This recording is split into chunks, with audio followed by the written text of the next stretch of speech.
కటిక పేదరికం కుటుంబాన్ని చిన్నాభిన్నం చేసింది. చేసిన అప్పులు తీర్చడం కోసం నీడగా ఉన్న ఏకైక ఇంటిని అమ్మేసి కుటుంబం రోడ్డు మీద పడింది. పిల్లల చదువులు సరే సరే, కనీసం కడుపు నిండా తిండి పెట్టడం కూడా కష్టంగా మారిందా కుటుంబ పెద్దకు. ఇదంతా దగ్గరుండి గమనిస్తున్న ఆ కుటుంబంలోని 16 ఏళ్ల యువకుడు డబ్బు సంపాదన ఒకటే తన కుటుంబాన్ని సమస్యల వలయం నుంచి గట్టెక్కిస్తుందని అనుకున్నాడు. అలా తనకు వచ్చిన చిన్నా చితకా పనులు చేస్తూ కుటుంబాన్ని పోషించాలనుకున్నాడు. తనకు అనుభవం ఉన్న అకౌంటింగ్ను కెరియర్గా మార్చుకోవాలని అనుకుని అకౌంటర్గా మారాడు. నెలకు 1000 రూపాయలు వస్తే గొప్ప అనుకున్న ఆ యువకుడే ఇప్పుడు దేశంలో స్టాక్ మార్కెట్ని శాసిస్తూ 1000 కోట్లకు అధిపతిగా మారాడు. ఇంతకీ ఎవరా వ్యక్తి? అతని కథేంటి? స్టాక్ మార్కెట్ కింగుగా ఎలా ఎదిగాడు తెలుసుకుందాం. పోరిన్స్ వెలియత్. ఇప్పుడు ఈ పేరు సెన్సేషన్. దిగువ మధ్యతరగతి కుటుంబం నుంచి కటిక పేదరికాన్ని అనుభవించిన ఈయన 1000 కోట్లకు అధిపతిగా ఎదిగిన తీరు ఎంతోమందికి ఆదర్శనీయం. 1962లో కేరళలోని కొచ్చికి సమీపంలో ఉన్న చాలకుడి గ్రామంలో ఓ దిగువ మధ్యతరగతి కుటుంబంలో జన్మించారు పోరింజు. దీంతో ఈయన బాల్యం అంత సవ్యంగా సుఖంగా సాగలేదు. తండ్రి రైతు, తల్లి ఇంట్లోనే ఉండేది.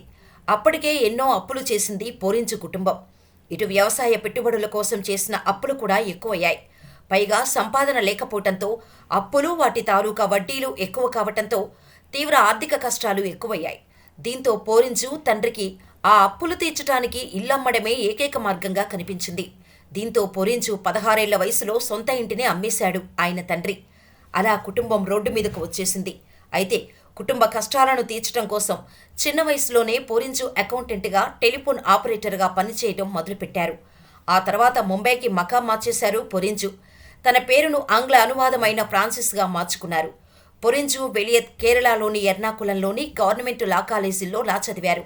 అయితే అప్పుడప్పుడే వస్తున్న స్టాక్ మార్కెట్స్పై ఆసక్తి పెంచుకున్నాడు. స్టాక్ మార్కెట్ని ఎలా అర్థం చేసుకోవాలి, ఏ ఫ్యాక్టరీస్ని కన్సిడర్ చేస్తూ ఇన్వెస్ట్ చేయాలి అనే దానిపై అవగాహన పెంచుకోవటం మొదలుపెట్టారు. స్టాక్ మార్కెట్లోకి రావటం కోసం ఉదా కోటక్, రాధాకిషన్ దమానీ వంటి పెట్టుబడిదారుల నుంచి ఇన్స్పైర్ అయినట్టు చెబుతారు ఆయన. 1990లో అతను పరాగ్ పారిక్ సెక్యూరిటీస్కి రీసెర్చ్ అనలిస్ట్ మరియు ఫండ్ మేనేజర్గా మారటానికి ముందు కోటక్ సెక్యూరిటీస్కి ఫ్లోర్ ట్రేడర్గా తన వృత్తిని ప్రారంభించాడు. అలా 1999 వరకు పరాగ్ పారిక్ సెక్యూరిటీస్కి పరిశోధన విశ్లేషకుడిగా, ఫండ్ మేనేజర్గా పనిచేశాడు. అతను ప్రాథమిక విశ్లేషణ, విలువ, పెట్టుబడి సూత్రాలను ఉపయోగించి స్టాకులను ఎలా కొనాలో, ఎలా విక్రయించాలో అక్కడే మెలకువలు నేర్చుకున్నాడు. స్టాక్స్ ఎస్టిమేషన్స్పై పట్టు సాధించిన తర్వాత సొంతంగా ఓ సంస్థను స్థాపించాలని అనుకున్నాడు పోరింజు. అలా కొచ్చికి వెళ్లిపోయిన పోరింజు వెలియత్ 2002లో ఈక్విటీ ఇంటెలిజెన్స్ అనే ఫండ్ మేనేజ్మెంట్ సంస్థను స్థాపించారు. స్టాక్స్లో ఇన్వెస్ట్ చేసి మంచి లాభాలు గడించడం కోసం పోరింజు చాలా సింపుల్ ఫార్ములాను ఫాలో అయ్యేవారు. కానీ అది చాలా ఎఫెక్టివ్గా, పవర్ఫుల్గా వర్క్ అవటం మొదలుపెట్టింది. అదేంటంటే వాల్యూ ఇన్వెస్టింగ్. స్టాక్ మార్కెట్లో ఉన్నవారికి, స్టాక్స్పై కొంచెం అవగాహన ఉన్నవారికి వాల్యూ ఇన్వెస్టింగ్ అంటే గుర్తుపడతారు. అసలు ఏంటి వాల్యూ ఇన్వెస్టింగ్ అనుకుంటున్నారా? చెబుతాను వినండి. పోరింజు మార్కెట్లో ఉన్న కొన్ని కంపెనీస్ని సెలెక్ట్ చేసి వాటిల్లో ఏ స్టాక్స్కి అయితే బ్యాక్గ్రౌండ్లో మంచి ఫండింగ్ అండ్ ఫైనాన్షియల్ రికార్డింగ్ ఉండి స్టాక్ మార్కెట్లో మాత్రం తక్కువ ప్రైస్లో ట్రేడ్ అవుతాయో వాటిని ఆయన సెలెక్ట్ చేస్తారు. అలా ఆ స్టాక్స్లో పోరింజు ఇన్వెస్ట్ చేసేవారు. సింపుల్గా చెప్పాలంటే 1000 రూపాయల షేర్ వాల్యూ ఉన్న షేర్స్ని ముందుగా కనిపెట్టి అది ఏ 100-200 రూపాయల వద్ద ట్రేడ్ అవుతున్నా దాన్ని కొనేయటమే. దీన్నే వాల్యూ మార్కెటింగ్ అంటారన్నమాట. అలా అండర్ వాల్యూ షేర్స్ని ముందుగానే ఎస్టిమేట్ చేసి ఇన్వెస్ట్ చేయడం మొదలుపెట్టారు పోరింజు. దీంతో షేర్స్ వాల్యూ క్రమంగా పెరగటం, పోరింజు 10 రూపాయలు ఇన్వెస్ట్ చేస్తే 100లో లాభాలు రావటం మొదలైంది. దీంతో క్రమంగా పోరింజు నెట్ వాల్యూ పెరగటం మొదలైంది. పోరింజు తన ఇన్వెస్ట్ చేసే ముందు company financial status and shares growth, stability మాత్రమే చూస్తారు. అంతేకాని ఆ కంపెనీ పెద్దదా, చిన్నదా, దాని టర్నోవర్ ఎంత అన్నది పట్టించుకోరు. ఎందుకంటే వాల్యూ ఇన్వెస్ట్మెంట్ అనేది లాంగ్ ప్రాసెస్. కానీ ఖచ్చితంగా రిటర్న్స్ అనేవి వస్తాయి. అలా నమ్మకంగా ఉండేవి చిన్నవి అయినా పెద్దవి అయినా కంపెనీ పేర్లతో సంబంధం లేకుండా ఇన్వెస్ట్ చేస్తారు పోరింజు. ఇలా చేయటం వల్లే పోరింజును small and mid cap investor అని పేరు పొందారు. పోరింజు కోట్లాది రూపాయల విలువైన తన సొంత పోర్ట్ఫోలియోని నిర్వహించడంతో పాటు కొన్ని 100 కోట్ల విలువైన ఇతర పెట్టుబడిదారుల పోర్ట్ఫోలియోలను కూడా పోరింజు నిర్వహిస్తున్నారు. 2021 సెప్టెంబర్లో ఆయన వ్యక్తిగత పోర్ట్ఫోలియో 213.11 కోట్ల రూపాయలకు చేరుకుంది. పోరింజు గొప్ప పెట్టుబడిదారుగానే కాకుండా వ్యాపారవేత్త కూడా.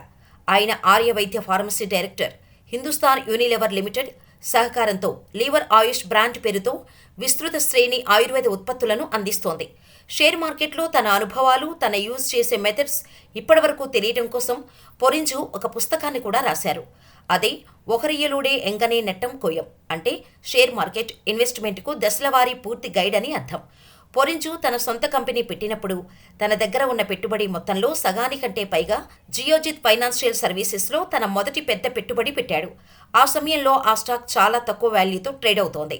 అయితే అప్పటికే తన చుట్టూ ఉన్న స్టాక్ మార్కెట్ ఫ్రెండ్స్, స్టాక్ మార్కెట్స్పై అవగాహన ఉన్న బంధువులు పొరింజు నిర్ణయాన్ని తప్పుపట్టారు. అది పెన్నీ స్టాక్ అని, ఉన్నదంతా అందులో ఇన్వెస్ట్ చేస్తే నష్టాలే వస్తాయని హెచ్చరించారు కూడా. అయినప్పటికీ జియోజిత్ ఫైనాన్షియల్ సర్వీసెస్లో పెట్టుబడి పెట్టడం మానలేదు. కేవలం 3 ఏళ్లలో ఆ షేర్లు ఒక్కసారిగా వాల్యూ పెరగటంతో 200 రెట్లు రాబడి వచ్చింది పొరింజుకు.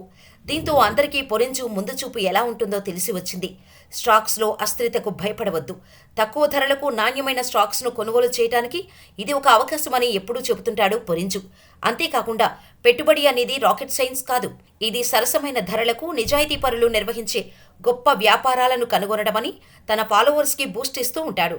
గుడ్డిగా ఎక్కడో చదివామని కాకుండా షేర్స్ని కొనే ముందు దాని స్టెబిలిటీ చూడాలని సలహా ఇస్తుంటాడు పొరింజు. షేర్ మార్కెట్లో ఒడిదొడుకులు సర్వసాధారణమని, మీడియాలో వచ్చే వార్తలు సైతం షేర్ వాల్యూ ఆధారపడి ఉంటుందని, తొందరపడి షేర్ను కొనడం లేదా అమ్మటం చేయకూడదని చెబుతుంటారు. ఇందుకు బెస్ట్ ఎగ్జాంపుల్గా అదానీ కంపెనీ గురించి చెప్పుకోవచ్చు. మీకు గుర్తుందా? హిడెన్బర్గ్ అనే ఓ సంస్థ అదానీ కంపెనీలో గోల్మాల్ జరుగుతుందంటూ వార్తలు ప్రచురించింది. దీంతో అదానీ ఆస్తుల వాల్యూ ఆవిరవటం స్టార్ట్ అయ్యాయి. అంటే అదానీ మార్కెట్ షేర్ వాల్యూస్ ఢమాలయ్యాయి. కొందరు ఇన్వెస్టర్లు భయపడి అదానీ షేర్స్ అమ్మేశారు. దీన్నే పానిక్ సెల్లింగ్ అంటారు. షేర్ మార్కెట్ భాషలో అయితే సుప్రీంకోర్టు క్లీన్ చీట్ ఇవ్వడంతో అదానీ షేర్ వాల్యూ యథాస్థానానికి వచ్చింది. కానీ అప్పుడు షేర్స్ అమ్మేసుకున్న వారు నష్టపోయారు. నమ్మి నిలబడిన వారు లాభపడ్డారు. ఇన్వెస్టర్లు ముందుగా షేర్ స్టెబిలిటీ చూసుకోవాలని పొరింజు అందుకే చెబుతుంటారు. ఒక్కసారి పెరిగే షేర్ వాల్యూ కంటే స్టేబుల్గా పెరుగుతూ వచ్చే షేర్ వాల్యూ ఎక్కువ అని చెబుతుంటారు. స్టాక్ మార్కెట్ అంటే రాకేష్ జాన్సన్ వాలా గుర్తుకు వస్తారు. కానీ ఇప్పుడు స్టాక్ మార్కెట్ అంటే పొరింజు వెలియత్ పేరు చెప్పుకునే స్థాయికి వచ్చారు. ఈయనను మరో రాకేష్ జున్జున్వాలాగా అభివర్ణిస్తున్నారు కూడా.